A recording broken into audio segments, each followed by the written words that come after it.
primeiro o João Luiz Mauad publicou aí esse texto, A Sabedoria de Adam Smith, que é, na verdade, uma replicação. A gente constantemente retoma esses textos da série A Sabedoria de, que é uma série de citações. Quer dizer, o João Luiz Mauad ele publica sempre uma homenagem a um autor ou personalidade da história do liberalismo, do pensamento pela liberdade, e ele relaciona uma pequena biografia desse personagem e uma série de frases que sintetizam ali o pensamento dessa pessoa de quem ele está falando. E ele fez essa homenagem, a gente fez essa homenagem ao Adam Smith por ocasião do seu aniversário, replicando esse texto. Homenageio também aqui o próprio Mauad, que é um dos colunistas mais antigos do Instituto Liberal. Ele já estava no Instituto Liberal quando eu cheguei como colunista, em 2014. Então, é um patrimônio também, o Mauad, do nosso Instituto. Adam Smith completaria, se ele fosse um Matusalém e estivesse vivo ainda, ele completaria 302 anos de nascimento neste dia 5 de junho, porque nasceu em 5 de junho de 1723 e faleceu em 17 de julho de 1790. E é considerado o pioneiro da economia política. Ele é pioneiro no sentido de estabelecer uma esfera autônoma para a ciência econômica, para a abordagem da economia, em relação, por exemplo, à teologia. Porque tem muita gente que critica Adam Smith e diz que, principalmente alguns dos nossos amigos anarcocapitalistas, que têm uma cisma com Adam Smith, e eles falam, não todos, tá? Mas muitos têm uma cisma com Adam Smith e falam que, na verdade, os grandes pioneiros foram os escolásticos da Escola de Salamanca.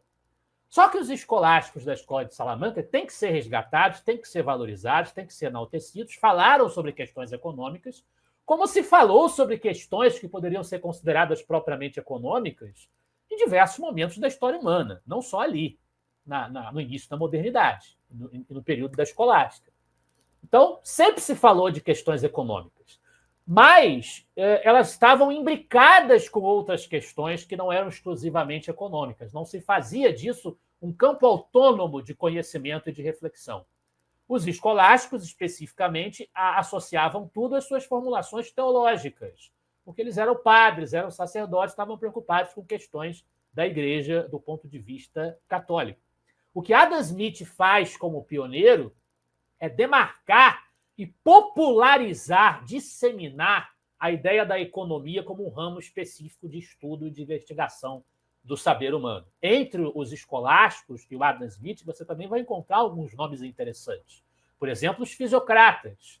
A própria expressão deixar fazer, deixar passar, laissez-faire, laisser-passer em francês, que normalmente costuma ser evocada como referência ao liberalismo econômico, é uma expressão que é inspirada nos fisiocratas e não em Adam Smith. Até por isso ela é francesa e não inglesa, né? E não em inglês.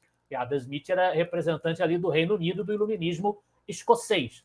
Mas os fisiocratas, eles tinham uma limitação, apesar de eles defenderem um Estado pequeno, serem contra a intervenção do Estado na economia, eles tinham a limitação de achar que a única riqueza genuína que realmente trazia desenvolvimento e prosperidade para as sociedades era a agricultura. E uma figura mais moderna, mais versátil, como Adam Smith, vai negar isso, vai dizer que a gente vai ter riqueza verdadeira na agricultura, no comércio, na indústria, em todos os setores que puderem ali ser desenvolvidos. Então, Adam Smith ele marca esse momento em que a economia se torna um campo autoconsciente de pensamento. Era um filósofo moral.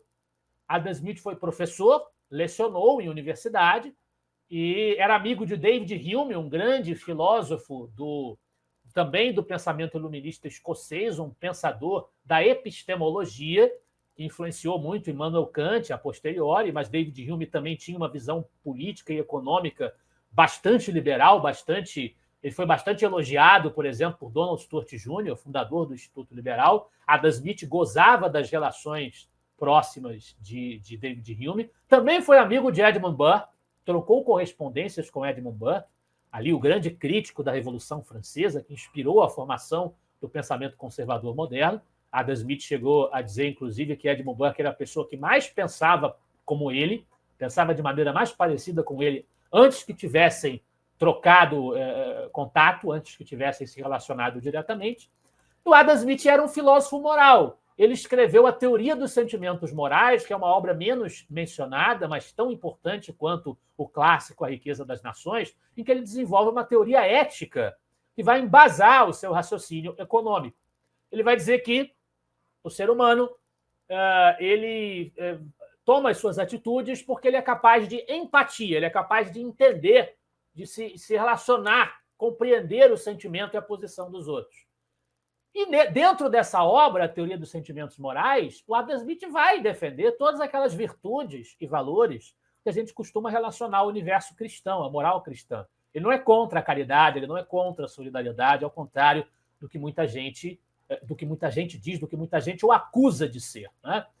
Reduzindo a magnitude da sua obra. Ele não é contra nada disso, muito pelo contrário, ele defende tudo isso. Só que ele diz que a gente não pode pensar a organização social, construir uma organização social, levando em conta que todos os seres humanos que a compõem exercerão as suas ações pensando sempre na caridade, no amor pelo próximo, etc, etc, etc.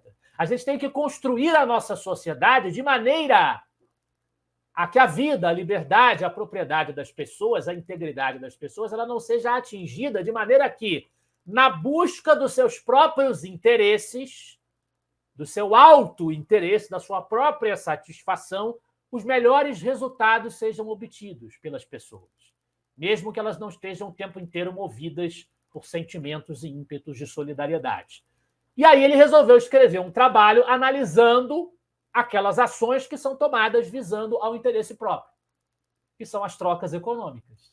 E com isso ele vai escrever A Riqueza das Nações. Então, ao contrário do que muita gente diz, não há contradição entre a teoria dos sentimentos morais e a riqueza das nações. E nesse livro, A Riqueza das Nações, Adam Smith estabelece a sua visão de que a verdadeira riqueza não vem do metalismo, do acúmulo de metais preciosos. A verdadeira riqueza vem do aumento da produtividade do trabalho humano e da interação econômica entre as pessoas, inclusive as pessoas não só de uma mesma região, de um mesmo país, mas também o mundo inteiro, e com isso ele vai defender a abertura do mercado, ele vai defender o comércio livre.